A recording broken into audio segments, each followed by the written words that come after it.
Hi everyone, this is Felicia Isosaki. This is ESL Curriculum and Instruction, Week 2 onboarding. Joe is with me today. He's going to run through some Japanese stuff, but before we get into that, I'm going to go through your desired outcome.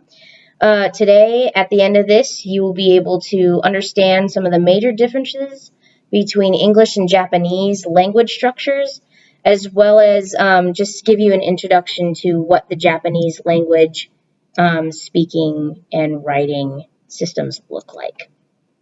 So the first thing that you want to do when you're in an ESL environment is ask yourself some questions and possibly ask parents or teachers, pastors that you're around. The first thing you're going to want to ask is, have the people studied English before? What do they know? Can they read and write in Japanese? If you're working with really young kids, they have limited knowledge of kanji and other things like that. So it's important to know the range of your audience when you are teaching ESL. The next question you want to ask yourself is, what is the native language like? And in this case, we are studying Japanese. Japanese has 3 written languages, or 3 written types of language systems. Kanji is the first one. It's a writing system borrowed from China, and it's used to write words that have the same or similar meanings in Japanese. So these words were borrowed from China. Japanese people now use them.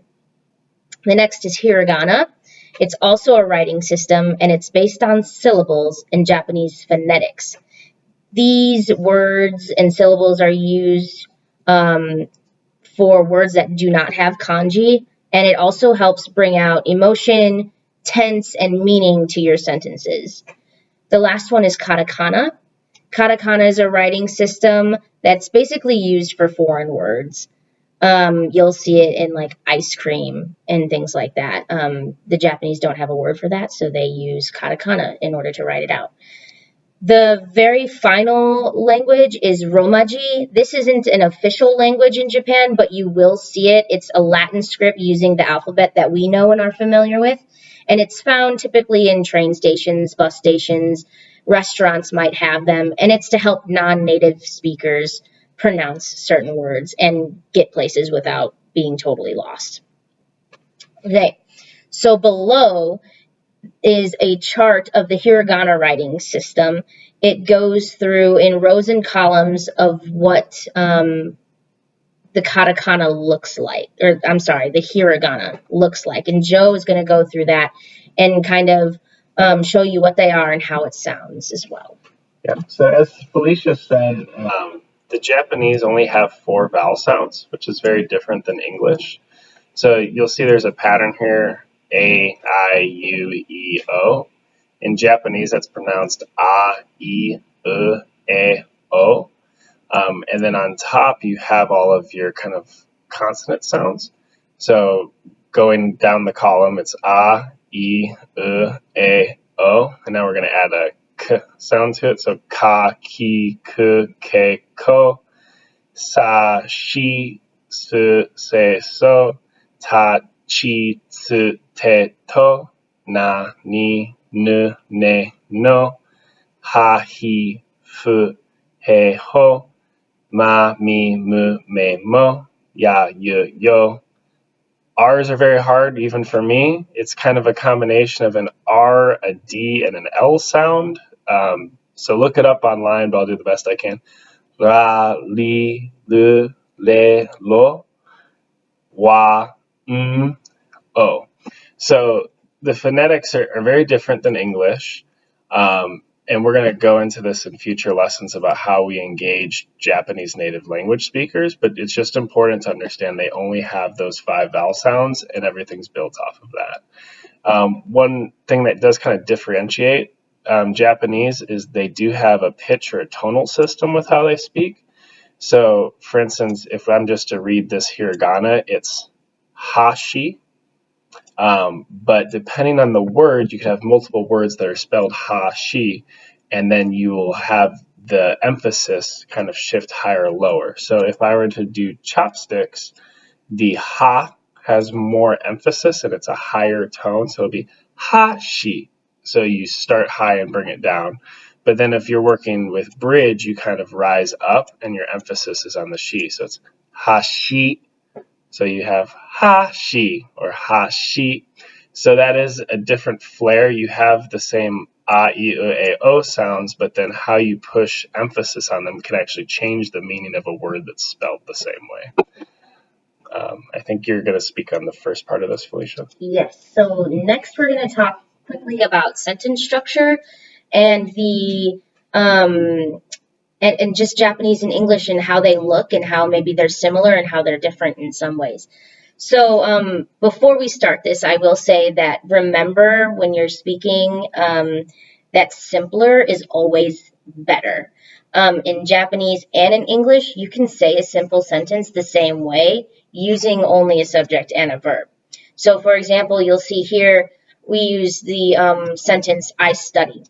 And I study in English can also be said pretty much it's structured anyway, the same way in English as it is in Japanese. So you would say, I study in Japanese, watashi wa benkyou shimasu, which is the subject, watashi. Wa is the particle that shows you the subject. And then benkyoshi, which is the verb, study. And then mas is an ending. Mas here is going to provide tense. So it's present tense, I study, benkyou shimasu. But it can also modify the verb and change it to I studied, I will study, I'm studying, things like that. And that's where Joe is kind of going to get more into an in-depth kind of exploration of what that looks like. Before we go to that, though, I will say English for subject, verb, and object, the layout for English and Japanese is different. So in English, we speak our sentences with subject, verb, and object. I swim at the pool. In Japanese, it's the subject, the object, and then the verb. So with that being said, in Japanese, like in many other languages like Spanish, the subject is often implied in conversation, which means they don't say it out loud. We say, I swim at the pool. But a Japanese person can just say, swim at the pool. And it makes complete sense because in conversation, that's the context that was given. So it doesn't have to be spoken necessarily. And in the image below, you'll see that we've omitted the subject. We are assuming in the subject that you are talking about yourself, I.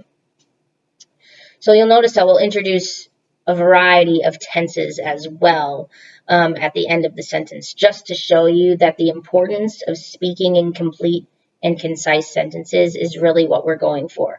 This allows for a smoother translation on both parties. If you leave the tense off in your Japanese sentence, people aren't really going to know what you're saying and when you mean what you're saying. So it's really important to remember to speak in complete and concise sentences. So Joe's going to take our simple sentence, I swim at the pool. He's going to put it into Japanese and then give you the different endings and tenses that can go along with that. Excellent.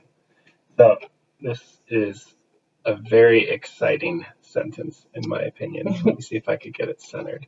Okay, so we have our English sentence, I swim at the pool. Now in Japanese, as Felicia said, I is implied, so it's based on context. If you're talking to someone about your day, they know that I is there. So technically in Japanese, I is watashi, but they almost never use that verbally. In Japanese, it would be pulu de oyogimasu. Pulu is pool. De lets you know that something is occurring at this location. So it's called a particle. So that represents at. Oyogi is the verb to swim. And then masu is the tense to make it present. So it's saying to swim. It can also be used for future. Like tomorrow I will swim is still oyogimasu. You just have to add tomorrow to that sentence. So the fun that I want you to kind of see, this is why I love Japanese, is the structure and pattern of it. Once you learn this system, you can excel at tearing apart any verb and making it say what you need it to say. But initially it's overwhelming. So basically, with this same sentence, if we go on the right, we can change this little ending and it will have a drastically different meaning. So if we end it with mashita, which is mashita, that's going to make it past tense. So pulu de oyogi mashita means I swam at the pool. Mashita. Because they blend. Yeah, they blend it. Mashita becomes mashita. Additionally, if we take mas and add a ka to it, maska, that makes it present question. So it's basically saying, did you swim at the pool? Without having to say you explicitly. That's implied because it's now a question. So pulu de oyogi maska. And the masuka, this kind of gets slurred into the ka. Maska. Now what we can do is take this past tense, mashita, and then add a ka to it, mashtaka, and that will then say past tense, did you swim? Additionally, we can make it masenka, and masenka is going to make it a present request. So if I wanted to invite someone to swim with me, I would say pulu de oyogi masenka. And then that's a very polite invitation. So I'm hoping you're starting to see the pattern. This whole structure over here is exactly the same, but we have to wait to that very last piece of the sentence to actually understand what it means at all. So when we're working with translation or translators, it's very challenging because you have to wait for a complete translation of one sentence before you can start your next sentence. So it's start, stop, start, stop. You can't translate in real time. And this is what we'll talk about in more depth and why it's so important to give those pauses in between those sentences. The other thing that I'll just discuss is your verb can actually change how it's said depending on how you want your tense to adjust. And this is where Japanese gets complicated. So if I wanted to command someone to go to the pool, I would say pulu de oyon de kudasai. So de kudasai makes it a command, but the oyon, we have to modify how the verb to swim is even written in order for it to fit this form. So it's just to provide additional context on the Japanese language structure so that we could better navigate that as we do ESL. The last sentence here, the Fuyude Oyonde Kudasai, is really used more for children if you want them to listen or look at what you're saying. Adding de kudasai or kudasai at the end of it could really get their attention. But at the same time, it is kind of a rougher way of saying things. It's almost kind of like, go swim, read, look at this kind of thing. So you do want to use that with caution because the Japanese are a very polite people group and they don't really necessarily even talk to their children that way a lot.